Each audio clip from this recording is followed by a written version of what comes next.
It's September 29th, 2022, and I'm here with Peter on the Pennant Podcast, episode 5. Yeah. We are back after some technical difficulties last week. Being sick. Peter got sick, yeah. and my laptop fried itself on the same day. So, yeah, episode 5 was not happening last week. No. But we're back. Yeah. And a lot has changed in 2 weeks. 100%. It's like a whole new world. Like, yeah, the biggest 2-week news period we've seen in quite some time. It's like the true mark of fall, because you know how there's always like the summer kind of slow news cycle. That's true. It's like the summer was damming up the news, and now the dam's broke, and the news is just flowing on through. Every fall we have this. It doesn't matter what it is, something happens. That's true. When back to school and everything gets underway, you know, the writers of our reality, well, they're I'm all set glad for the you new brought season. Up back to school. Yeah. Because we're going back to school now in a way that we have not in several years.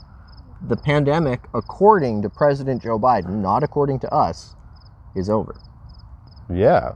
Those are Joe Biden's words. President of the United States. Susan Wojcicki. Hands off Wojcicki. We are just quoting the President of the United States. We are not commenting on We're not even endorsing his comments. We're simply stating that he made those comments. Yeah, on a 60 News, episode of 60 News, the reporter asked him point blank, should we declare victory or is it over? And he's like, yeah, you know, we're done. We're good. You know what I mean? We're Gucci. Though I think the White House walked it back, like they do every one of Joe Biden's comments. Yep. But yeah, what do you think in the context of us getting banned? Not banned, but like that clip getting yeeted? We don't mean to be too personal here, too vindictive, revanchist, whatever. But it does feel extra silly that we got a clip pulled from episode 2. Yeah. For saying essentially what Joe Biden said like a week later. Yeah. So that is a bit odd to me. But there's more as well. Like in Canada, the dam is broke as well. It's not just in the United States. Here now, ArriveCAN is dead. Yeah. And the vaccine mandates for travel are going to be dead as of tomorrow, yeah. I think. It was revealed that millions of people failed to properly file ArriveCAN, yes. and were not fined by the government. So it's been a complete disaster. There have only been a couple hundred people, I think, that actually got fines. Yeah. And they could have been fined, like, I think $5,000-$6,000 for not filling out ArriveCAN.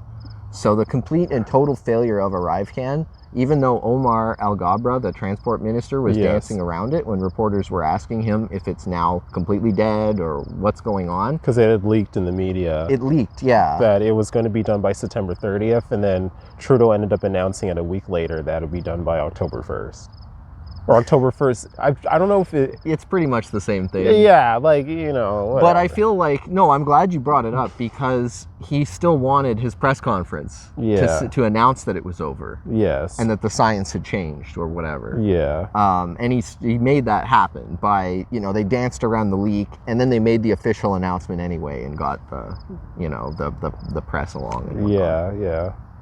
So, and then I feel like there's something else on the list here. I guess basically you wrote, we just can't stop winning unless you go to Western University. Well, yeah, unless you go to Western University. But even then, their mandate got delayed until January. Oh, that's true, yeah. So and that's probably going to quietly disappear over the course of the fall semester, I assume, into some filing cabinet, never to be seen again. Yeah. So it would seem like, I don't want to say return to normalcy, because we certainly don't live in a normal world at the moment.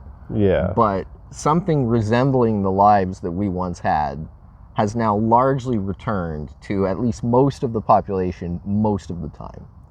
And it seems like there's no real popular support for that to change. Yeah. Thank God.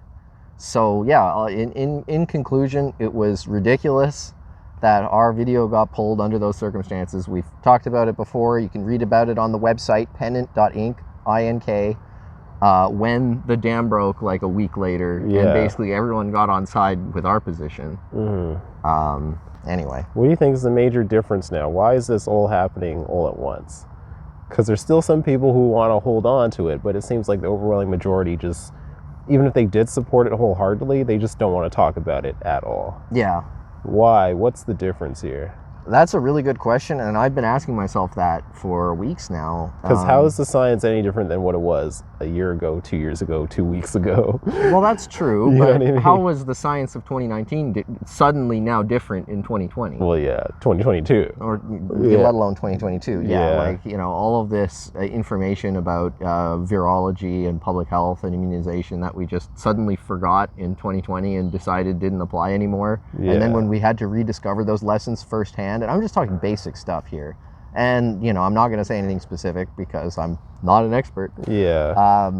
But, you know, clearly the rules can kind of change based on social and political impetus. Like, and for whatever reason, they just don't have the incentive to hold on dragging by their white knuckles anymore. Like, look at Ontario schools. Like, we are committed. They didn't even want to do a day off school to, like, commemorate the Queen. Yeah, because You they've know what I lost mean? too many in-class hours. Yeah, from the past couple of years. They're gun-ho committed to keep the kids in school this year. What was the difference between last year when they were barely in school? Maybe if you tally up the amount of time that kids were actually in school the past couple of years, maybe it's a couple of months. Yeah. You know what I mean? Yeah. Like, what is so different now? And when are they going to apologize for all these kids that they set back? Well, you and I, we are alums of Carleton University. Yeah. And I happen to live in the neighborhood, so I see a lot of Carleton students. And I've been seeing all these kids who are like third years, Yes. who don't know their way around campus. Yes. So they're basically having all of their first year experiences in third year university. Yeah. So yeah, they may have done Zoom class or whatever and talked to a couple of their professors, but like those kids basically have not gone to university. Or the people who Practically didn't even bother to go the past couple of years and are just starting first year now. I guess they took like an extended gap year, you know. Well, that's true too. A lot of people did that, and honestly, it was probably a good idea to do that. High schoolers who got their proms canceled and everything, you know. Yeah.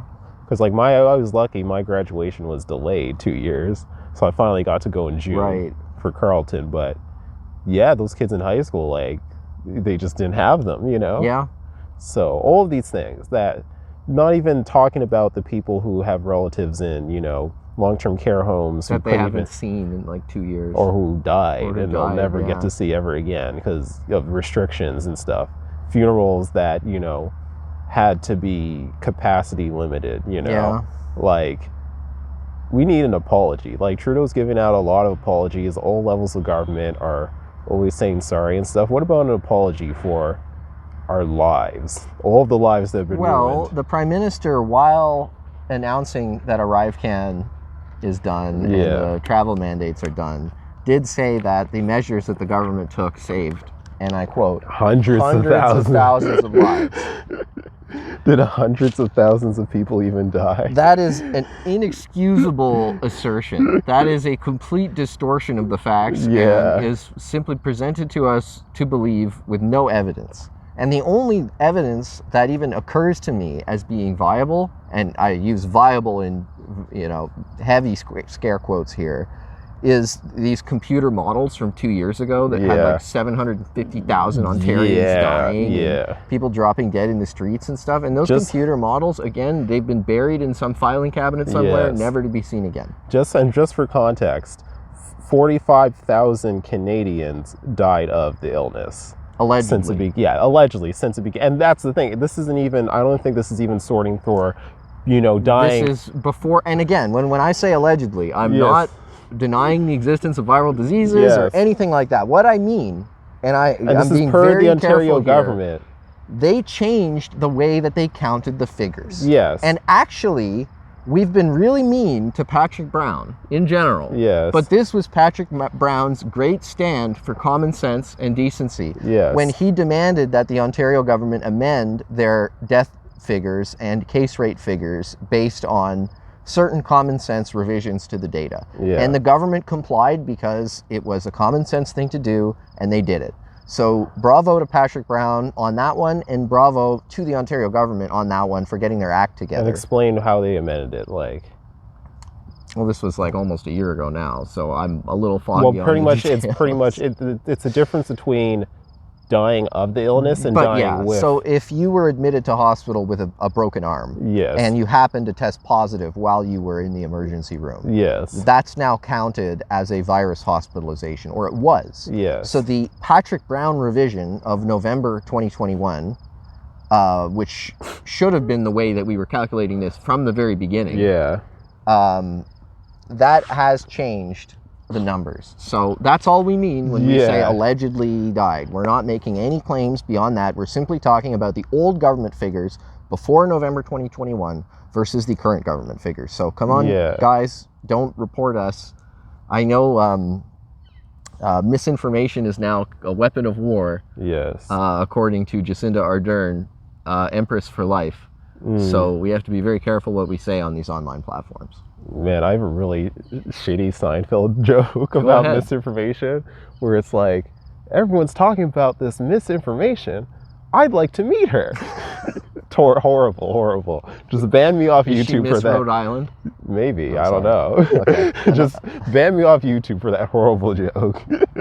But you know what I mean? It's like, misinformation must have been around the block a lot, if you know what I mean. Yeah. Everyone has a story about misinformation. Misinform her, I hardly knew her. Yeah. You know. Anyways, terrible. Cancel us today, please. But cancel us for bad comedy, not for distorting the record. Yeah. So, I guess last thing, to put a button on this topic, do you think this is not a Pyrrhic victory? What I'm trying to say, will the victory last? Are we going to have to fight a part 2 of this? Will they try to walk this shit back in the winter?